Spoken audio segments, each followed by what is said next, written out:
Welcome back to the Hair of the Dog podcast. I'm your host, Nicole Begley, and today we have Heather Lahtinen back again for yet another incredible conversation about our thoughts about money. Today, we are talking about the most common way that you and I, and likely all of us, are blocking more money coming into our life. Now, this is a great episode. I mean, come on.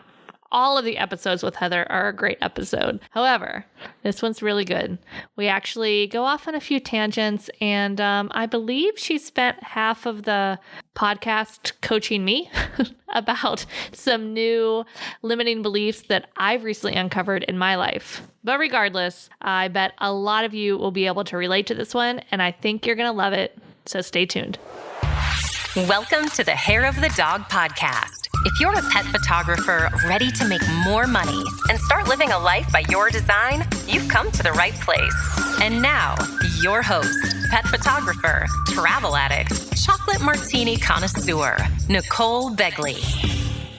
Hey, everybody. Welcome back to the Hair of the Dog podcast. I am your host, Nicole Begley.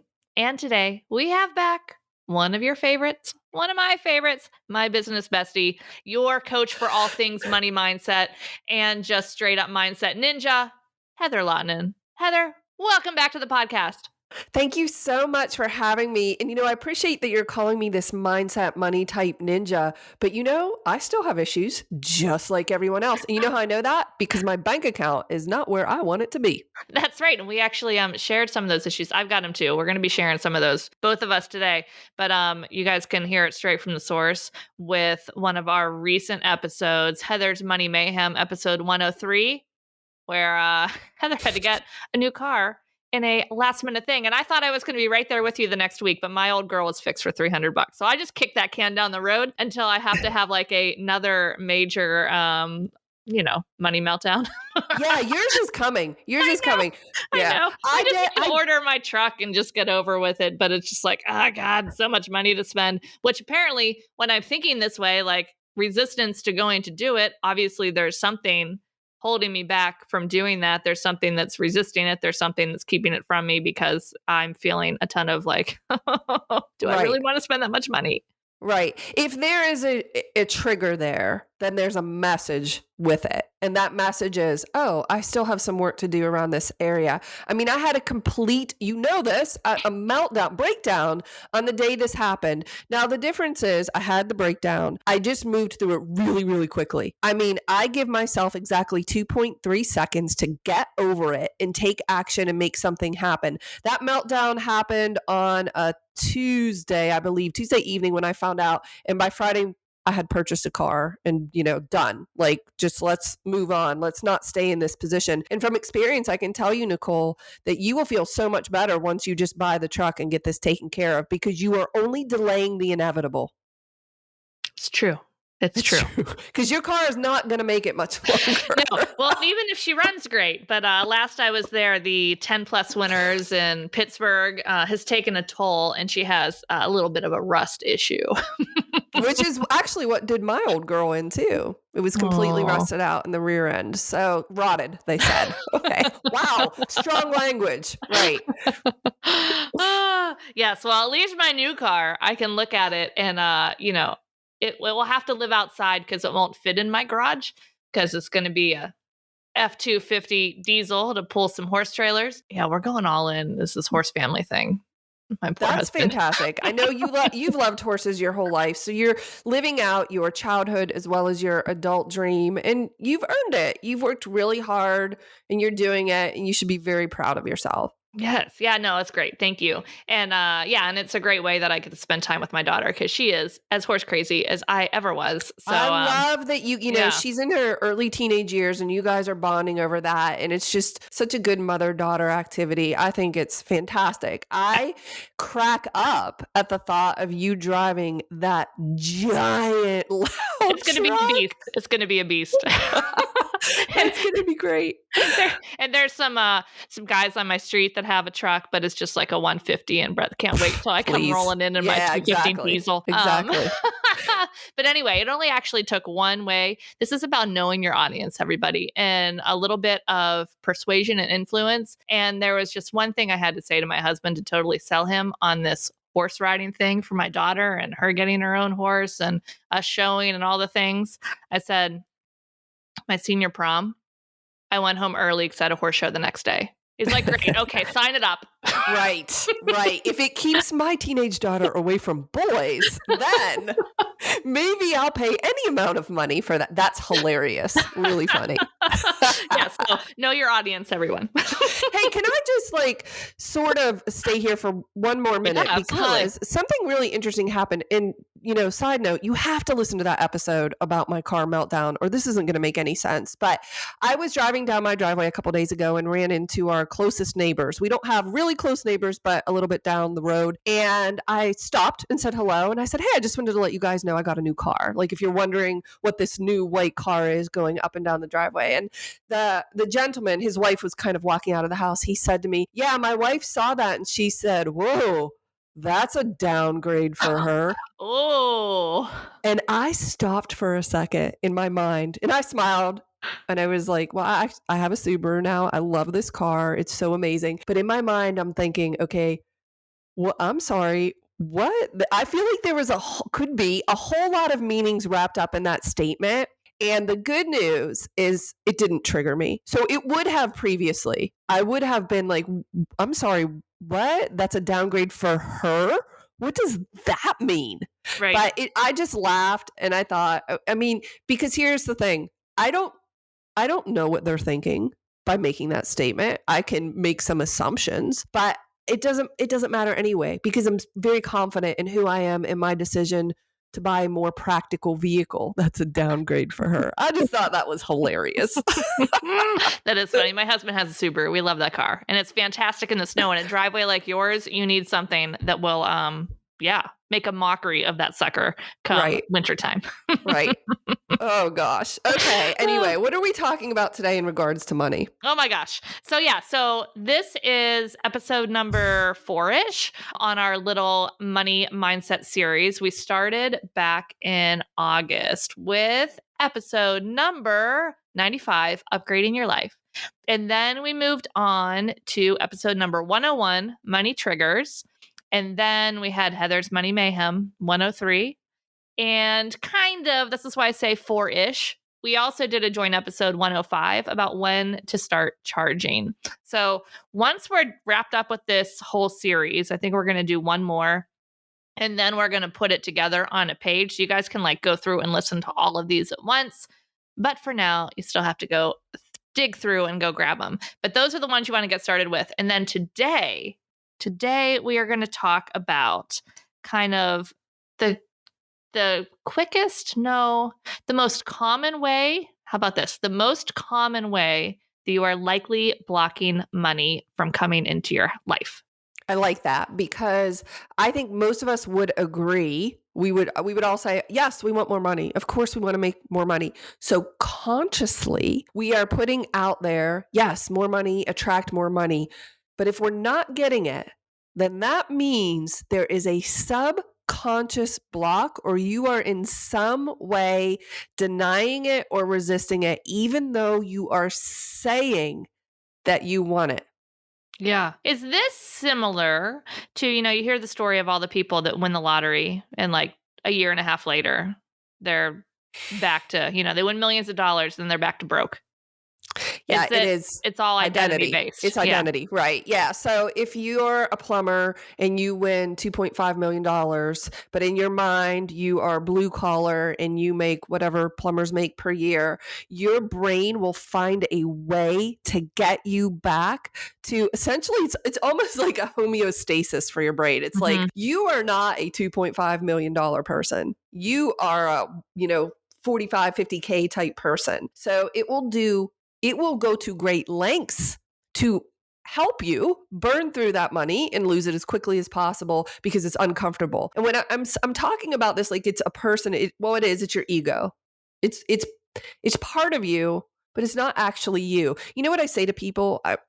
Do you ever have those conversations in your mind? Like you're just having this conversation, you're talking something out. Well, who's doing the talking and who's doing the listening? Right? So a lot of times it is the ego that is talking and that it is you, the person, Nicole, you're listening and then you're responding back to your ego. But the ego, the bottom line is the ego is always in control. The subconscious is always in control until at which point you acknowledge it and work with it. So not trying to resist it, but trying to say, okay, you think I'm not the $2.5 million person, but we're going to work on crafting a new identity. Yeah. And, I think a lot of times it's not, that plumber that won $2.5 million. It's not the idea of $2.5 million that they're against, because, I think we can all get in the boat of like, yeah, awesome, great. But it's what that means and maybe what that will cause others to think of them, what that will cause others to ask of them, what will be expected of them, how they will be judged amongst their like main tribe inner circle because they're no longer like them. And so that's key. Super scary for your ego that thinks now you're kicked outside and you're going to get eaten by a bear. That's it. You're an outcast. You become an outcast and your brain will just not allow that to happen. So it will resist and it will try to push away that money because you're right. We could all agree like, yeah, of course I want $2.5 million, but it is not the money that you are afraid of per se.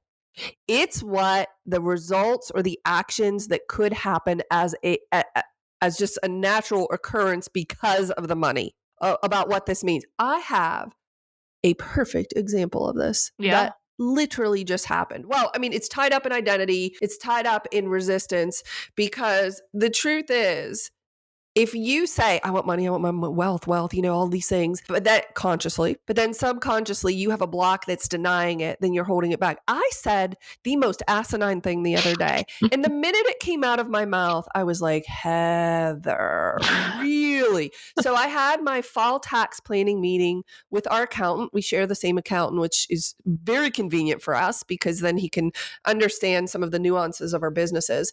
And last year, I owed a lot of money in taxes. There was a breakdown. Okay. I told him that last March, I had something akin to tax PTSD, like a lot of money. So we have to pay our first quarter estimates and we have to pay the taxes that we owe last year. So it feels like it's a double whammy. Yeah, you're just paying so much out. Well, of course, I pay quarterly estimates, but I had a really good December. And he's like, Heather, you had a really good December. So you're going to pay taxes on it. Yes, I saved money for taxes. There just wasn't enough in the account because I made way more than I anticipated. So he said to me on this call, well, what do you think the rest of the year is going to look like? Can you project it out? And I said, Matt, I do not know. I do not. There are months that are great. There are months that are slower.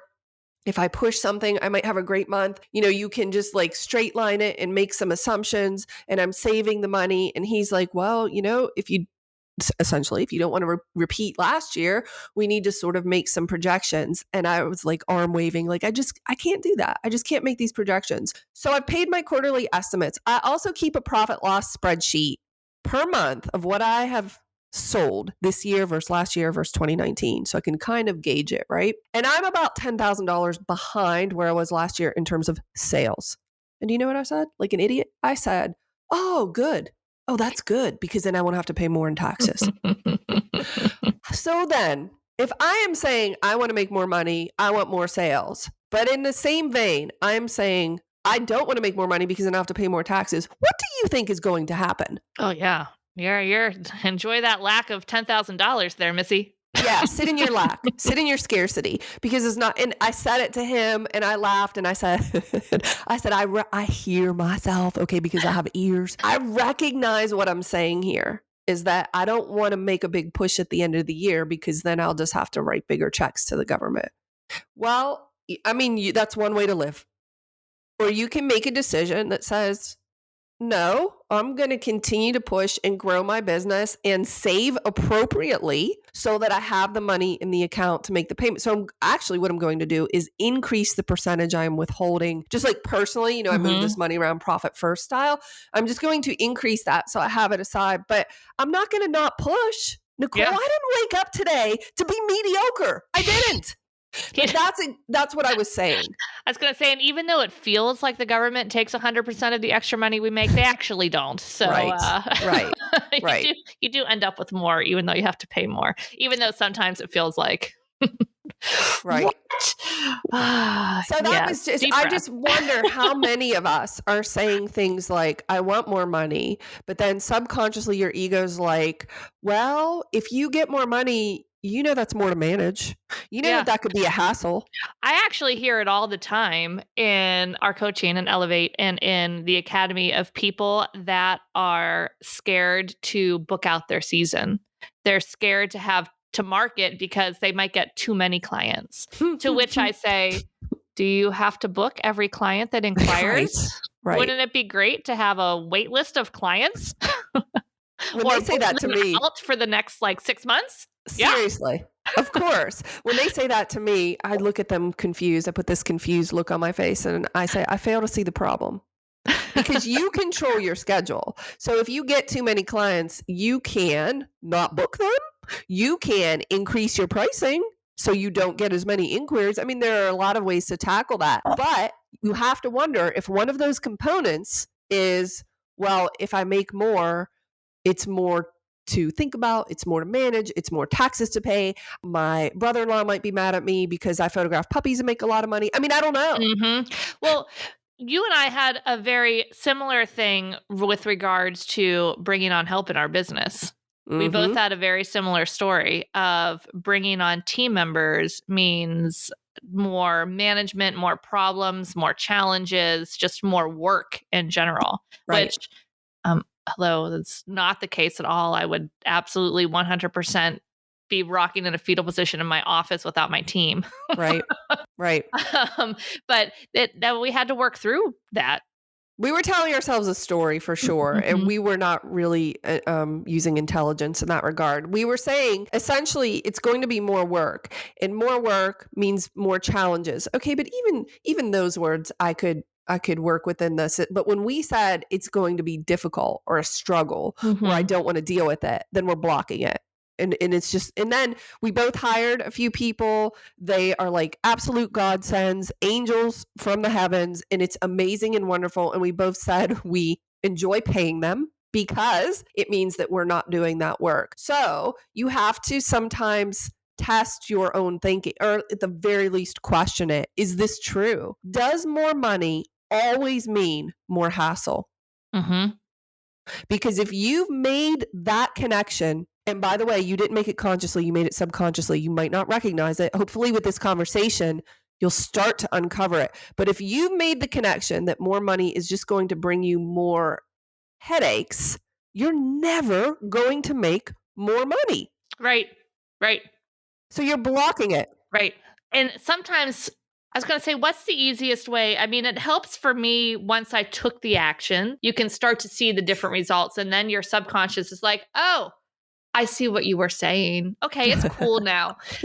For instance, when I pay my team and I'm paying them collectively for 70 to 80 hours of work a week. And I'm like, I can't do that. It's not physically possible for you to do that. Impossible. Right. There is no way my business would actually run without them. Right. It's just not. So then now my subconscious is like, all right, cool. I'm totally on board with this. This is really helpful. It's awesome. Let's keep moving with this. But then other things pop up. So I think a lot of people hope that they're like, man, I just need to get over this one thing and then everything's going to be perfect, which I'm sorry. I'm sorry. It's not. Once you uncover something like that gets put into its proper place. But then when you move that into its proper place, it uncovers there's something behind it on the shelf. And you're like, oh, well, wait, what's that? And every single time. Yeah. And I don't think it's ever going to end. No. I think we're on this journey until we die. I mean, really, it's always the next thing, because I know consciously, we've talked about this. I've said this in my teachings. If you're making more money and you're paying a lot of taxes, that's a good thing. That means you're making money. If you're writing giant checks to the IRS, I am happy for you, because that means you're making a lot of money. So there's definitely a reframe there, but I've been saying that for years. And I still, this was just a couple of days ago, said, well, maybe I shouldn't, push anything in this final quarter because I don't want to pay more in taxes. Holy moly. Well, what's it going to take? I think you have a value conflict. I have a value conflict, which is why I think this is a hard one, because one of my values is efficiency. And so I'm writing checks to the government, which there is not efficiency in their top 37 million values. Right. So you feel like they're probably not using my money the way I would like them. Not even the way I would, but not even remotely efficiently or effectively. And it's like, I might as well be flushing it down the toilet. Like, I am all for helping support like the roads and the police and things that help society function. Yes. And, supporting people when they need it, all the things. But I mean, so much waste. Right. So much waste. So I think the key here is, I think you were about to ask, like, how do we work through this? Is that accurate? Yeah. Sure was. Yeah. The key is understanding that what you consciously affirm, you must not mentally deny a few moments later, because you're just going to neutralize what you tried to affirm consciously. So what I'm saying here is give us some examples. If you consciously say, yeah, of course I want to make more money. Of course I want to have more sales. Absolutely. And then mentally, a few minutes later, you're like, oh, but the tax man. I had one of our elevators. We had this really great discussion last year. We were talking about, she was just like thriving, growing. I mean, it was just crazy. Her success was just massive really, really quickly. But she was still kind of struggling. And we were having this conversation, and we uncovered that she is legitimately afraid of, and I quote, the tax man. She said when she was a kid, all her dad ever obsessed over was the tax man, as if there was this man in this suit coming to your costume, like evil costume, coming to your door and knocking. They're going to throw you in jail, and it's nothing but trouble, and it's not, and you have to hide your money, and it's very subversive. There's just a lot of negativity around it. She literally had the tax man in the same category as the boogeyman. This one person does not exist. We're talking about the IRS, right? Is a conglomerate. It's not just one person. But I saw it on her face. She had this epiphany that was like, that's it. I have been saying I want more, and I've been starting to get more. But there was all of this resistance and these things that she was just blocking left and right. She didn't want to hire an accountant. She didn't even want to talk about her taxes because she had this deep rooted fear of the tax man. And it was legitimate because when it comes from your parents, you believe it. So we taught, how do you get past this? So what she was doing, just to sort of reframe what I said a moment ago, is she was saying she wanted money, but she was mentally denying it. So you're saying you want money, but your subconscious or your ego is just mentally denying it by attaching trouble to money. So how do you work with that? Well, it really helps to uncover the origin if you can. If you can, look back on your history or your childhood and think about what you heard about money in your home, it's very helpful. Now, it's not totally necessary because sometimes we can't even remember because it was just so ingrained as a belief system. We don't even remember thinking anything about it. It just was. Yeah, it can be so ingrained, or it can be so innocuous that it's something that a teacher said in first grade. In passing. Yeah. It was nothing. And that can be really hard to uncover. So it helps to discover the origin because you can say things like, she had this epiphany, which is oh, that was driving my behavior. Now that I see that, I understand it. I can go hire an accountant because the boogeyman isn't going to get me. And even though it's a legitimate fear, I can work with it because I understand it. I understand that. Wouldn't you want to have the accountant on your side? Right. If something were, if the IRS were to audit you or something, at least you have a team that has helped you make sure you were compliant. Yeah. Yeah. She connected money with trouble. Right. And the more money you make, the more trouble you're going to have. So you better stay off their radar. You better play it small. You better stay small because then somebody's going to come get you, take all your money and throw you in jail because that's what she heard. Right.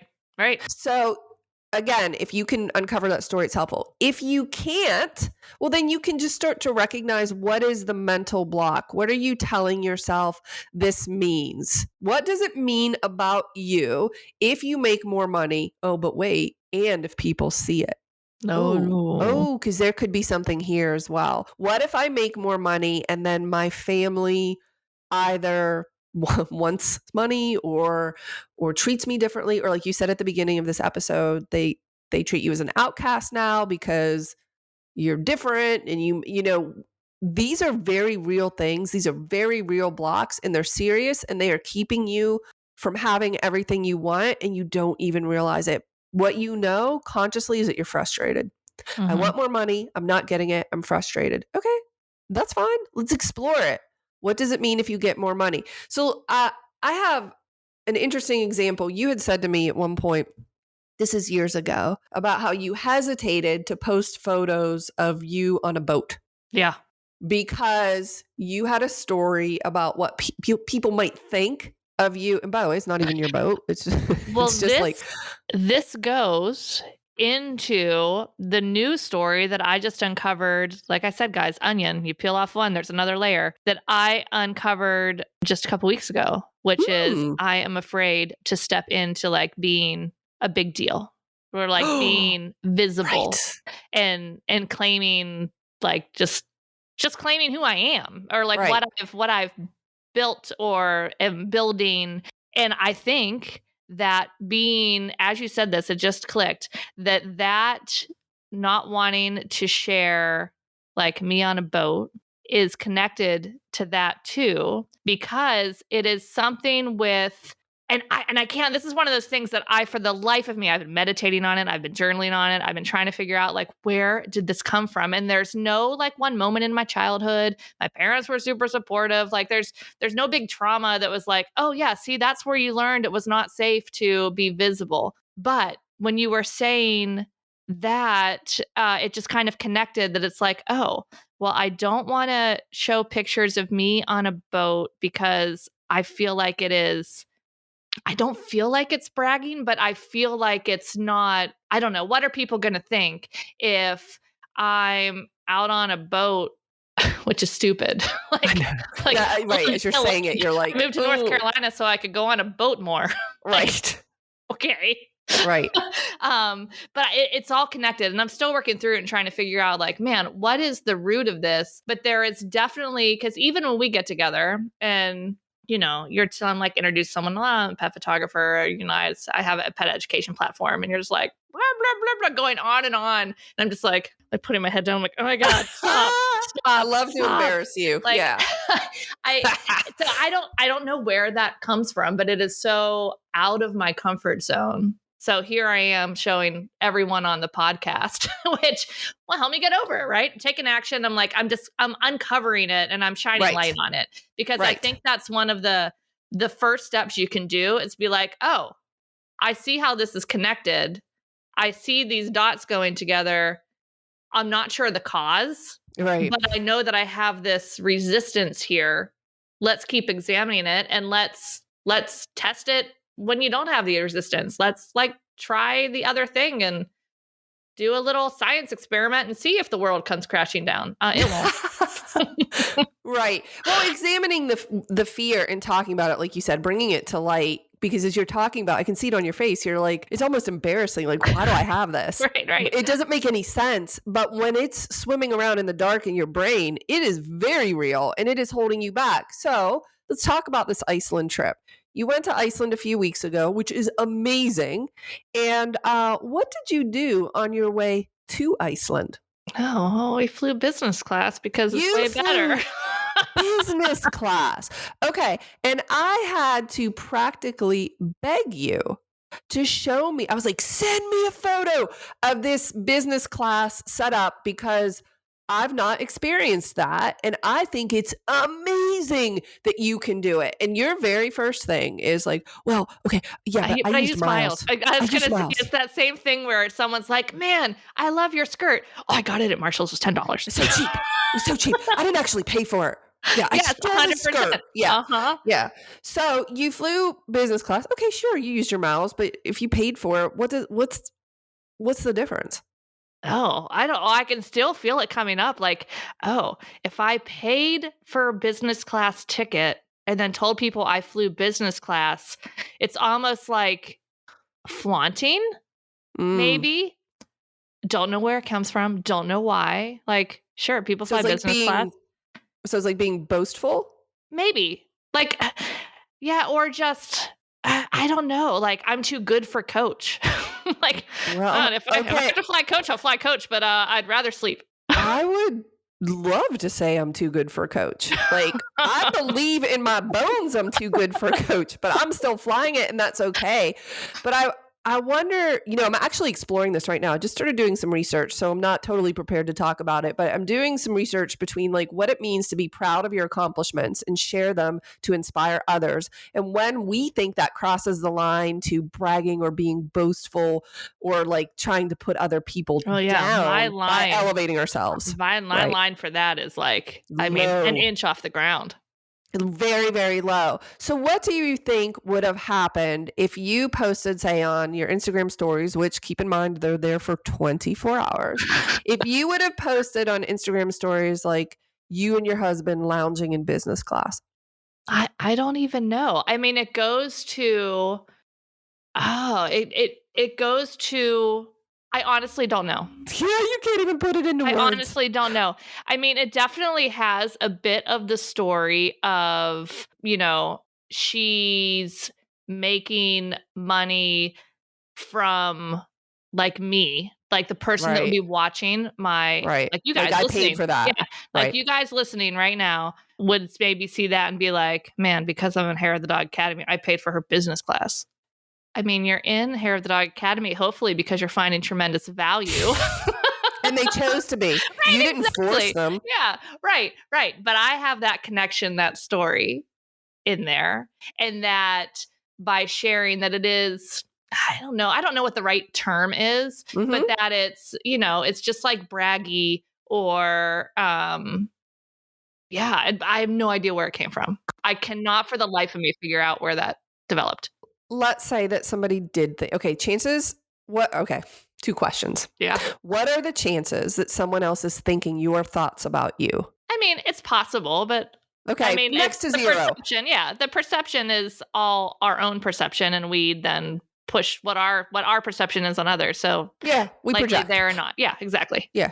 Okay, that's fair. So let's project. Let's say that somebody did think that. Let's say somebody's looking at your Instagram stories and they're all kind of triggered and irritated and they're like, I can't believe I'm in the Hair Dog Academy. I spend $49 and she's flying in business class. Like, what does that mean? Well, it means that maybe that person is not the proper client for me. Or that they have money triggers. Right. Yeah. Like that. I mean, but I'm not the person to help them with, that they need someone else to help them. Right. So it would probably speak more to their issues than yours. Yeah. But you're concerned about how other people might feel and you don't want them to feel a certain way, so you avoid it. But what about, let's say there's that one person that gets in, because that could happen for sure. But what about the 1,000 others that are inspired by you? Do they not matter? Right. Or does that 1% matter? Well, the 1% matters when you ask your subconscious. Clearly. Yeah. Your ego. Yes. But when you talk it out and you say, well, 1,000 people would be, and by the way, I'm one of those 1,000, which is why I beg you to send me photos. Because when I see you in business class, I'm like, oh my gosh, that is so amazing. Good for you. You have made good decisions. You have grown your business. You have worked really hard. You have earned it. And it's inspiring. Like, because if that's possible for you, then maybe someday I can be flying in business class overseas. Like, that's really inspiring. If you are withholding that from the thousands of people that would be inspired, shame on you, Nicole. Shame on you. I'm sorry. You're catering to the 1% that maybe might be put off by that. And guess what? They'll unfollow you or they'll unsubscribe or they won't pay you. And that's totally fine because the people you inspire will. Right. Yeah. Next time you go on one of these trips, it's going to be the same old. It's like 3 weeks. Okay, perfect.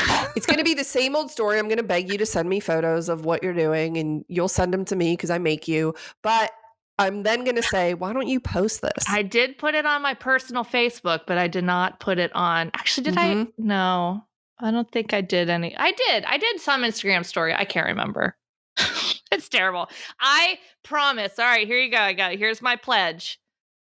We are headed to the Galapagos lifetime bucket list trip in a few weeks, and I will post some pictures. Okay. Like, what about, okay, another question.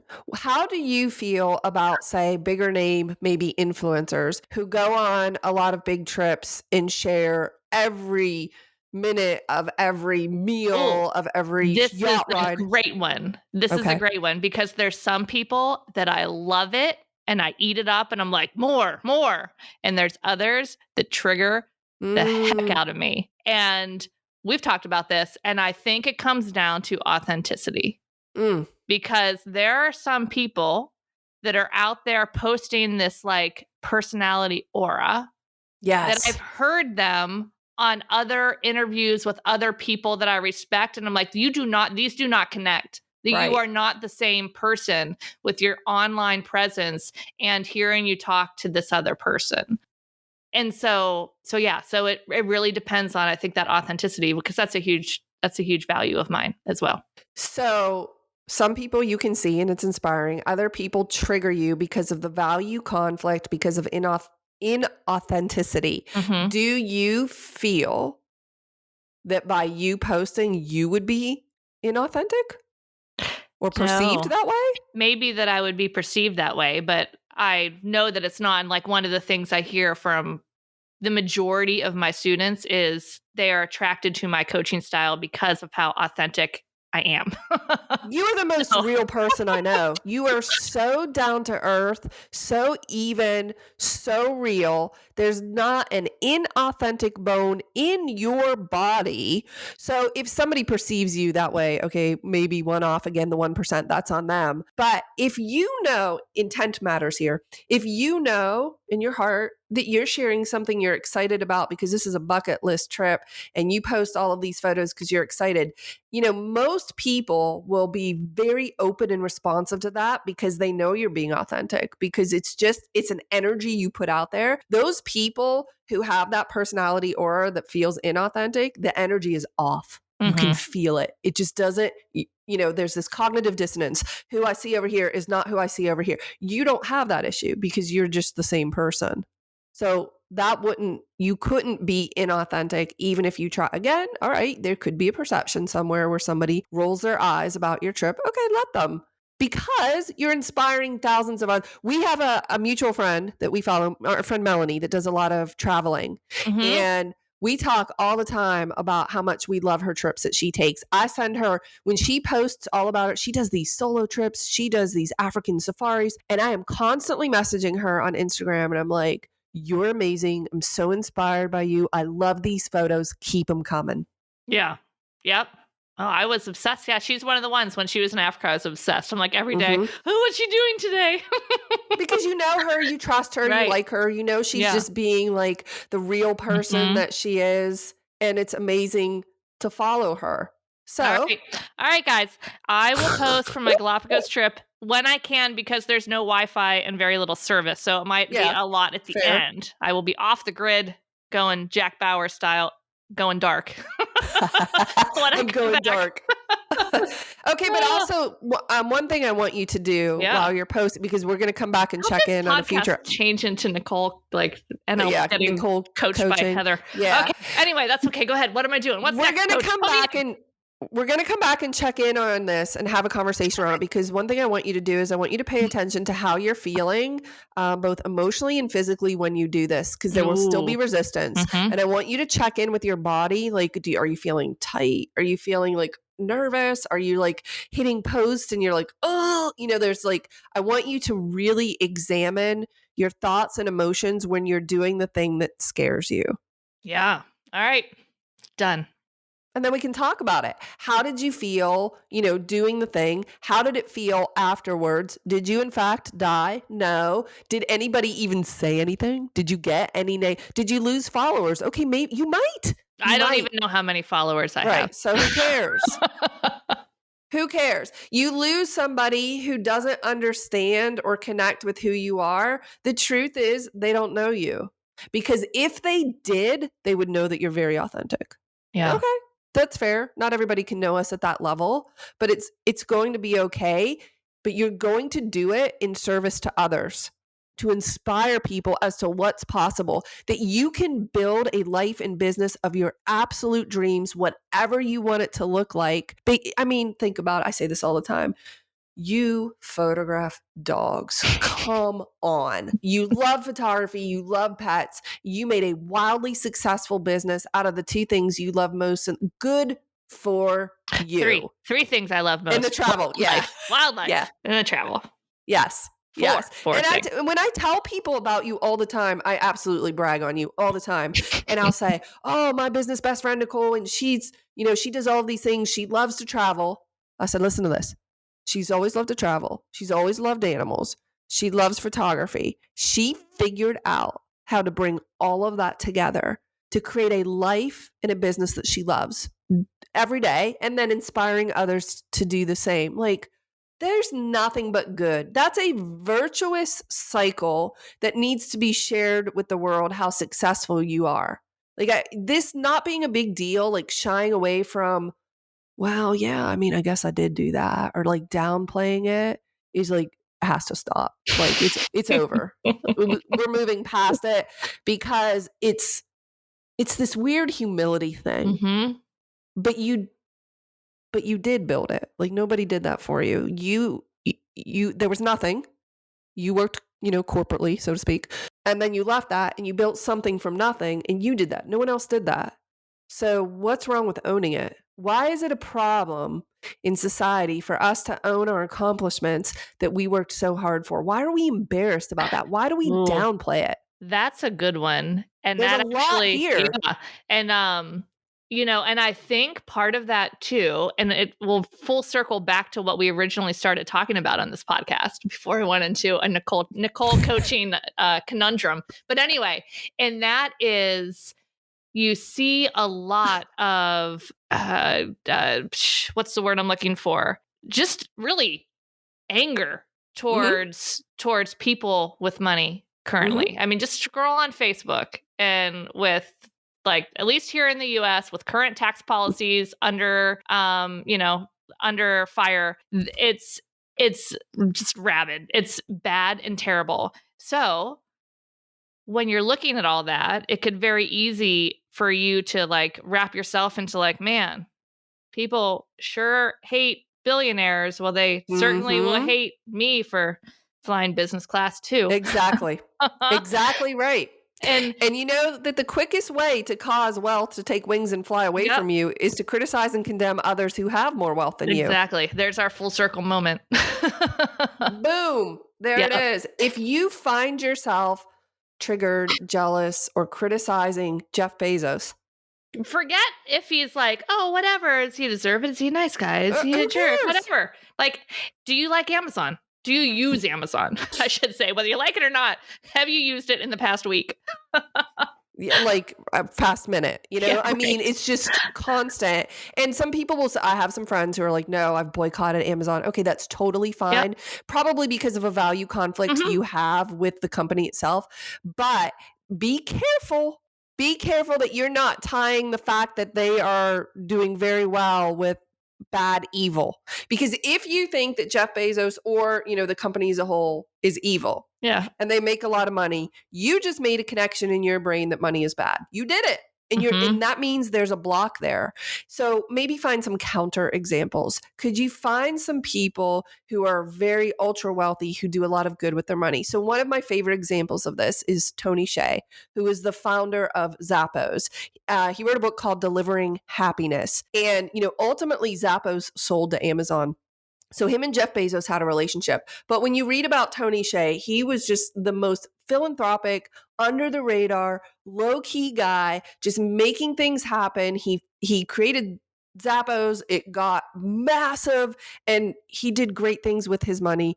Unfortunately, last year, he passed away in a house fire. It was tragic because this was a really good guy. He was, I want to say, in his 40s, and he had big plans to revitalize areas outside of Las Vegas. Like, he was literally taking what he built and using it in the community to help others, to rebuild communities. Like, was doing nothing but good things with his money. And it's just a really tragic story. But my point is, can you find a counterexample? Because if you equated money with bad or greedy or evil and rich and it's awful and he does silly things with his money, like fly to the moon or whatever, you just blocked it. Mm-hmm. You just blocked your own money, even if it's not millions or billions of dollars. You told your brain, it was like you whispered to your ego, hey, psst, hey, money is bad. Keep it away. Mm-hmm. And your ego said, Roger that. And it's blocking it. Mm-hmm. 10-4, good buddy. Put up that wall. All right. Yeah. Man, you guys, this has been a really good episode. It has. I've enjoyed it.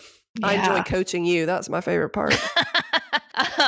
Let's wrap it up a little bit. Can we summarize this whole big adventure that we went on for people? Give them like a little 3-point summary or however many points it needs to be for what their takeaway is from this podcast. I think to examine the stories you may have heard in childhood about money and to try to sit down and really think about the subconscious ways your ego is blocking it through the stories you are telling yourself about what it means to have more money. If you are saying, and by the way, I mean, in 100% of the people listening to this, so don't think you're exempt.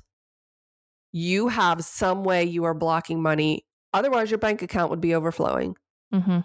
And so there's some conflict between your conscious self saying, yeah, I want money. I want money. Of course I want money, Heather. Of course I want all the money. Bring all the money in. But then you are mentally, ego, subconscious, denying it at a level you're not even recognizing. If you can uncover that, then you're just one more step closer to a better money story and a healthier bank account. Mm-hmm. And the little kind of shortcut trick to try to figure out like, man, I don't know where my stories are. It's why they're limiting beliefs and why they're by your ego, because they're not obvious, is whenever you start to have a negative feeling or you start to like say or think something negative towards someone, something, or you just feel like overwhelmed or just like heavy about it, there's a belief there. There's something going on that subconscious level that you need to ask yourself, why am I feeling this way? What am I thinking that means? And then you can start to uncover those layers. There's a story there. There's a story. Mm-hmm. Pay attention to your triggers, because I've been saying this a lot lately, but something that triggers you is teaching you. There's a lesson because you're telling yourself a story. And I can't remember. I feel like I had something recently where I saw someone with a lot of money and I rolled my eye. Oh, I know what it was. I was watching a show called Epic Beachfront Homes. I just turned on the TV. I saw it. And these people, of course, are very opulent and they have a lot of money. And and this guy spent $37 million on his beachfront home. And, he would have he's like, I needed this one rock for in my basement and it was $170,000. Or no, he also needed a theater in his house and it was $1.5 million, the theater. And I'm watching this and I'm all kind of angry and bitter. I'm like, who needs a $1.5 million theater in their house? I give me a $1.5 million house. I'll take that. And I was laughing because I was literally on the couch by myself having a conversation out loud. Who needs that kind of money for their house? And then I'm like, Heather, what's the story there? What are you telling yourself about what that money means? Oh, it means that it's excessive, and excessive equals bad. Mm-hmm. So if but he has the money. Right. If he has the money to spend on the rock, who am I to judge? I'm pretty sure the rock and the home theater install guy was pretty happy that he was spending the money on that. For real. And actually, it turns out, I don't know if you and I have, but Craig and I have driven past this home because it's on the Pacific Coast Highway in Malibu. And I was like, we have literally been there. We have driven right past that home. And I'm like, who builds their $37 million house on the highway? You know how those homes sit right on the highway? Well, no worries, because he had a soundproof team come in and the house is completely soundproof. So he cannot hear the highway noise at all. He's like, it's loud. Of course, I'm not going to put my family somewhere where it's so loud. So I had the home soundproof. And I'm exaggerating. He was not talking that way, but that's how I heard it. That's how your ego heard it. Yeah, that's how my ego heard it. Well said. So I was like, there's a trigger here because I don't have 37. It's jealousy, Nicole. I want 37 million. to be able to buy a house. So it's something I don't have. So instead of being jealous, could I just be happy for this family that was able to do that and think, okay, then anything is possible? And think if they could buy a $37 million house, doesn't mean someone else can't buy, like me, can buy a $37 million house. And when I buy my $37 million house, I'll give you guys all a tour on social media. Seriously. And this guy probably had to be okay with, like, he doesn't have your issues, Nicole. No. He had to be okay with people seeing it, people like me judging him, knowing that people are going to say, oh, this guy's like so over the top. He does not care. He's just building a nice life for his family, and he's worked hard and he can afford to do so. So good for him.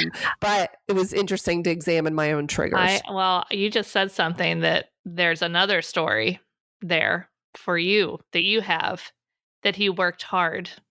Good one. Good catch. A lot of us have this story that in order to make money, you need to work hard. In order to make money, to hit $100,000 photography business, I need to work my ass off. Yep. I need to have 100 clients, this and that, work really, really hard. Well, no.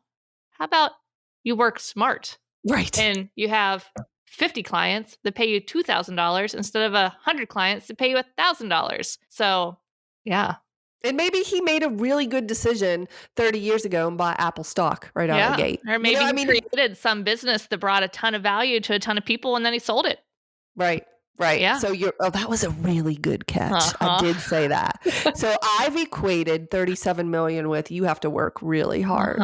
When the truth is you just have to do something valuable. You have to bring some $37 million worth of value to the table. And maybe you could do that in a few minutes, by selling a business or whatever that looks like. That's a good one. Yeah. All right, guys. I'm going to wrap it up here. Thank you for joining us again on another awesome Money Mayhem. Heather, thanks again for being with us. You guys know Heather. She's in the Hair of the Dog Elevate as our head coach in there. She's periodically in the academy. You can also find her over at the Flourish Academy. And and I'm sure you'll see her back on the podcast soon. All right, everybody, have a great week. Talk to you later. If you enjoyed this podcast episode, go ahead and take a screenshot of this episode on your phone and post it up there on your Instagram stories, and be sure to tag us at Hair of the Dog Academy. And we would just love to see how you're listening. And full disclosure, sometimes we just like to give away a little pet photographer swag in the form of Hair of the Dog t-shirts and sweatshirts. So what are you waiting for? Go ahead and share that screenshot of this episode. And don't forget to tag us at Hair of the Dog Academy. And while you're there, maybe you want to jump on over to our account and see what we're up to on the gram. Would love to connect with you. Thanks for listening to the Hair of the Dog podcast. This was episode number 112. If you want to check out the show notes for access to any of the links, simply go to www.hairofthedogacademy.com/112. Thanks for listening to this episode of Hair of the Dog podcast. If you enjoyed this show, please take a minute to leave a review. And while you're there, don't forget to subscribe so you don't miss our upcoming episodes. One last thing, if you are ready to dive into more resources, head over to our website at www.hairofthedogacademy.com. Thanks for being a part of this pet photography community.